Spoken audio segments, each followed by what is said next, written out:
আমার বাপের বংশ ভালো, সাতগ্রামের মাতুব্বর, মাঠ ভরা তার জমিন আছে, বাড়ি ভরা টিনের ঘর।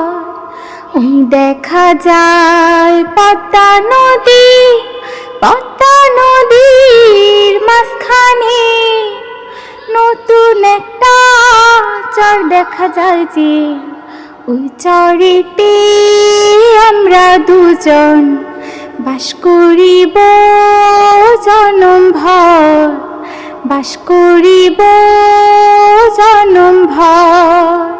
আমার বাপের বংশ ভালো, সাতগ্রামের মাতুব্বর, মাঠ ভরা তার জমিন আছে, বাড়ি ভরা